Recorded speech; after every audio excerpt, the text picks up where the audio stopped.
makahiga, nakatayo. Happy Lord's Day! Dito po tayo sa tahanan ni Ate Merle. Siya ng tatay, siya pang nanay. Ibig sabihin po, dalaga pa siya. Dalaga na pala. Opo, kasi po, talagang ganun eh.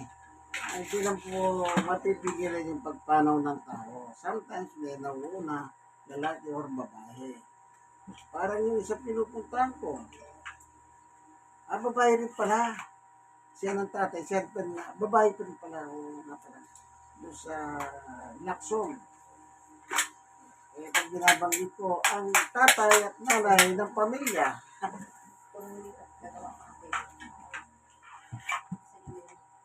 Tayo po ay dumadalaw dito, namamasyal upang magdala ng salita ng Diyos sa kanila. Alam niyo yung salita ng Diyos, napakagandang dali sa tao yan. Kung yung Marites, may nagagandahan dyan Marites na ngayon Hindi mas maganda kung salita ng Diyos ang dadalhin mo. Hindi po ba? Bakit? Kaya kung minsan, magkwento kang tungkol sa Diyos, naiipo ang puso ng tao, hindi po kayo maniwala. Meron pong ganyan. Naiipo po yung, yan po ang ating kasama, si Sister Nehan. Hindi po ba maganda siya? Wala po ano ito Wala namang ginawang pangit ang Diyos. Genesis 1:31 at binasdan ng Diyos sa kanya nilikha ay napakaganda. Napakabuti. Ayan. Po, magbabible study po tayo ngayon. Yawak tayo Bible. Bigay ng Gideon International. Itong Gideon International, mga mayayaman sa society.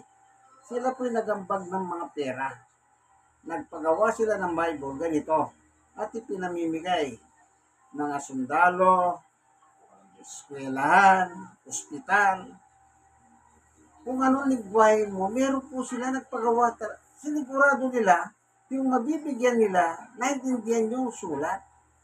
Bawa tayo sa Pilipinas, biyaya ng Diyos, Tagalog. Pag-Amerika, yes, English siyempre. Pero sa ibang lingwahe, meron din po. Pero tayo, Pilipino naman, at entil tayo, tanda nyo, tayo pong mga entil ay mga Pilipino. Hindi po tayo Hudyo, o labas tayo sa bansang Israel. Tanda nyo po yan, labas ng Israel ay entil.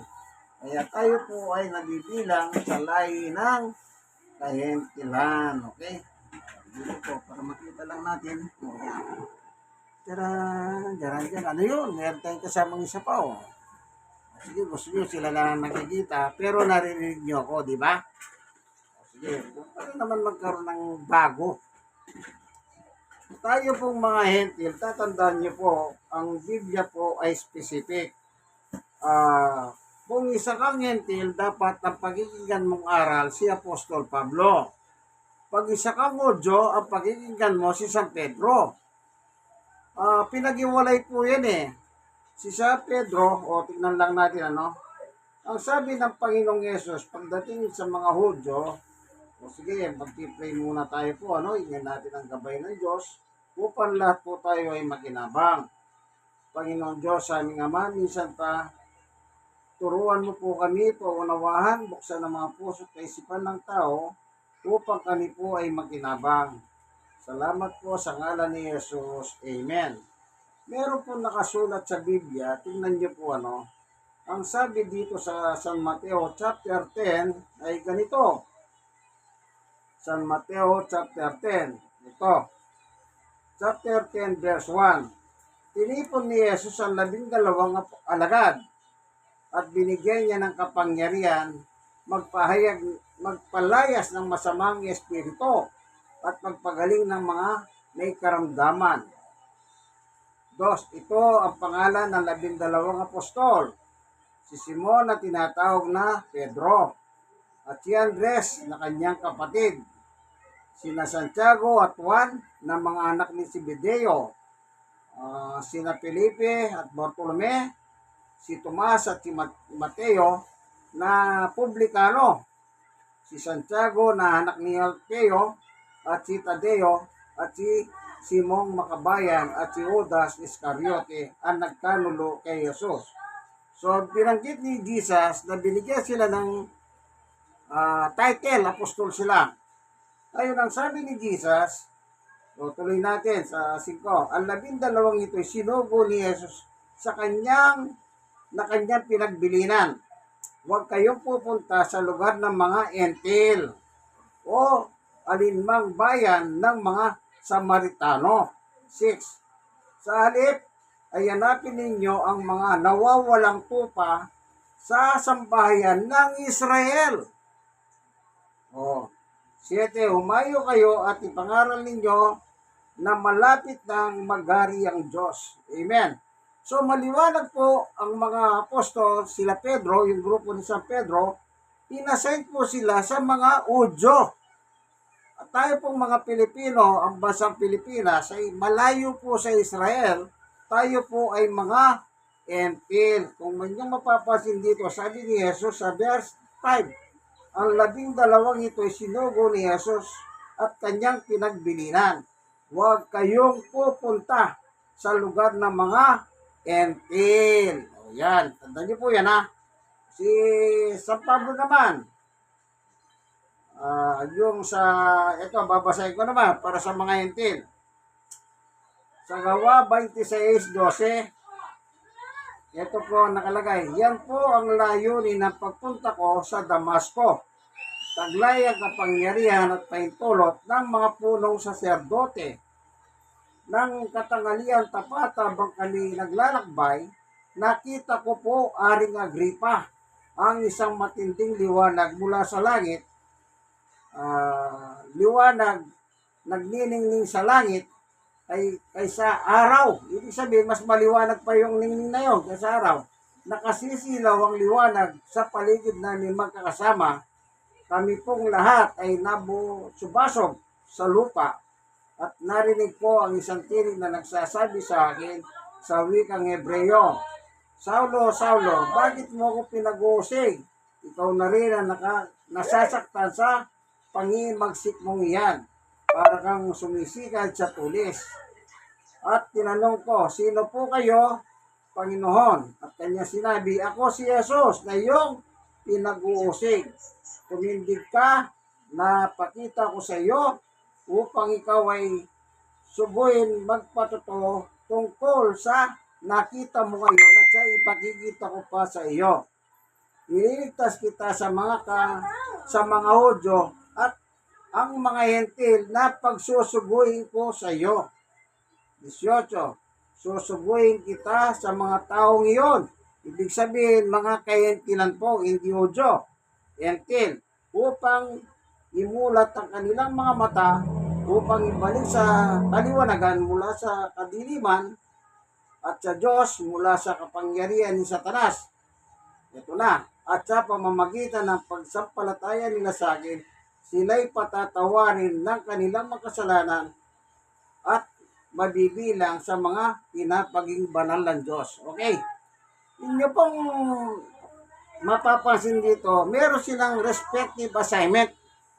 Yung grupo ni Pedro, Israel, Hudyo. Yung grupo ni San Pablo, entil. Tayo po sa bansang Pilipinas, kaya sabi ko nga po sa inyo, kung meron tayong pakikinggan ng sulat, ay walang iba kundi yung sulat ni San Pablo. Kasi po, siya ang designated sa mga kahentilan. Tayong Pilipino ay grupo ng entil. Ngayon, pag sinabing entil, ano po bang katangian ng entil? Okay? Alam niyo po ba, baka magulat pa kayo, pag nalaman nyo, ganyan pala yung mga hentil. Meron tayong babasahin. Si San Pablo rin po naman ang nagsulat nito sa kanyang epistola. Ito, tinitignan lang natin. Nagbubuklat tayo ng Biblia upang hanapin natin. Ito. Ang sabi po rito ay ganito. Ito, tignan na. Sa Galatia, ang sabi rito ay ito tayo. Ganito po kasama ang hentil. Ay sa description ni Apostol Pablo. Po, ito. Ang sabi niya ay Galatia, sandali tinitignan ko yung verse, chapter and verse. Yung nakalagay kasi na sabi niya, itong mga hentil ay masamang tao. Masamang tao pala tayo, kaibigan. Wala tayong magagawa yung description. Sa chapter, ito.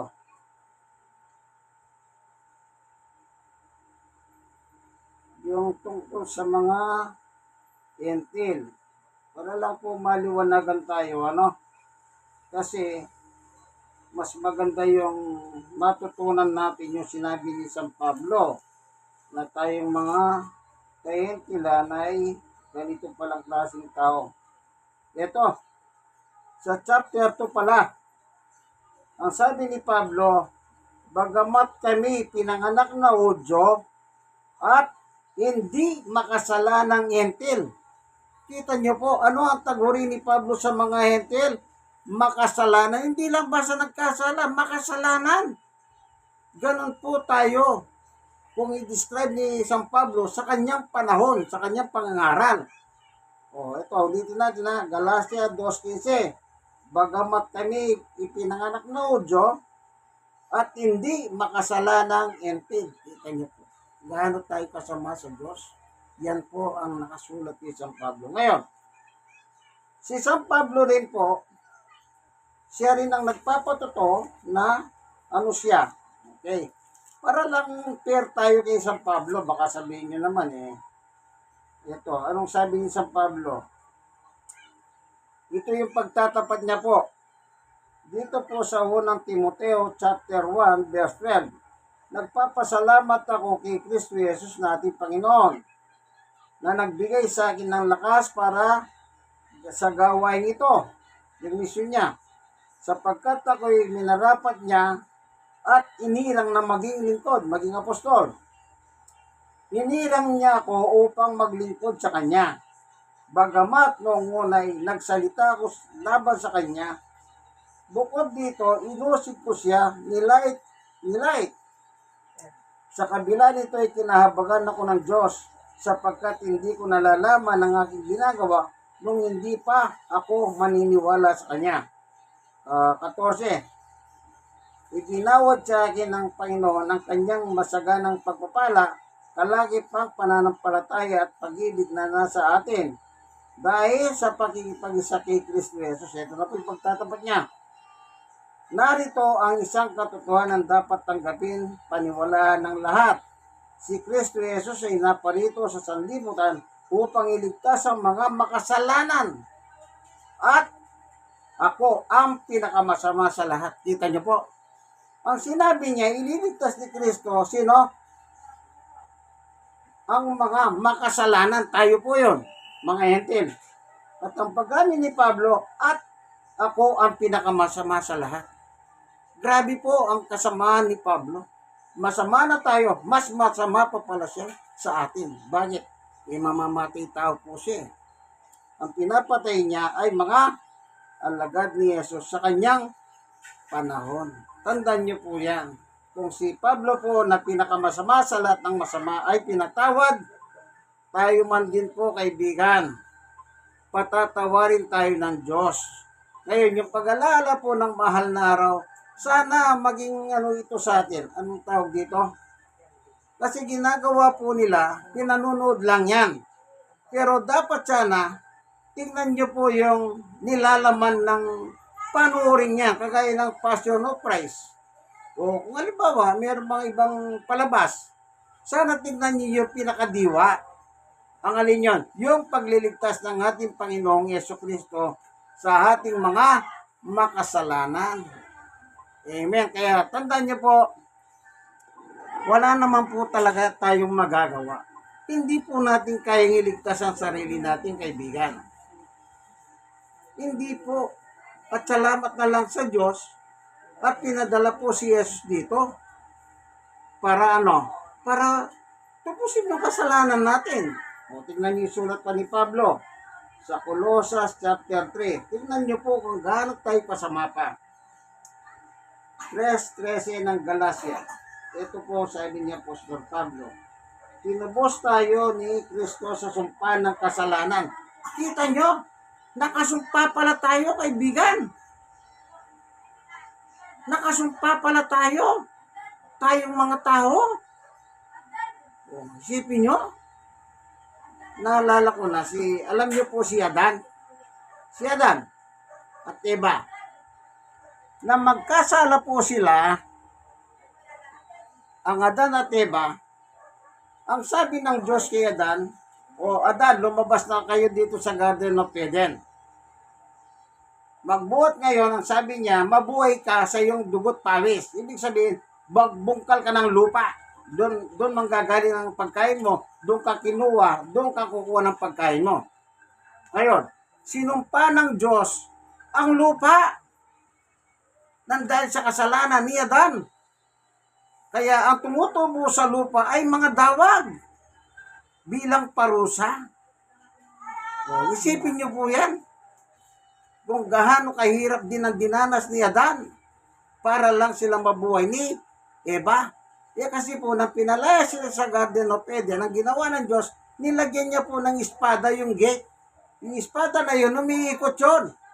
Kaya pag pumasok ka ron, tigpas ang katawan mo ron. Oh, ganun po. Kaya ang ginawa ni Adan, nagbubungkal po ng lupa. Kanya lang, ang tumutubo ay mga, alam niyo na, yung mga iba't ibang mga hindi pwedeng pakilabangan. Kasi nga po, sinumpa. Oh, ganun po ang sumpa. Mahirap. Kaya tayo po nakasumpa. At salamat sa Diyos. Kaya natin sa tinasasalamatan kasi pinadala niya si Jesus upang yung kasalanan natin ipinasa naman kay Jesus. O tuloy natin ang basa. Tinubos tayo. Ito si Pablo nagsasalita. Tinubos tayo ni Kristo sa sumpa ng kasalanan nang siya'y magdusa na parang isang sinumpa. O, yung sumpa po sa atin, ang ginawa ng Diyos, binigay kay Jesus. Siya na po ngayon ang parang sinumpa.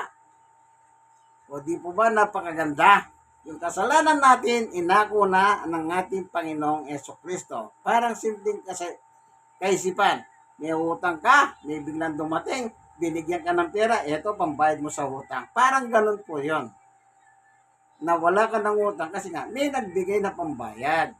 Yung kasalanan natin, merong nagbayad. Sino nagbayad? Ang Panginoong Jesucristo. Kaya yung sumpa natin, sa Kanya po nalipat. Sa ating Panginoong Jesucristo. Di mo ba napakaganda niyan?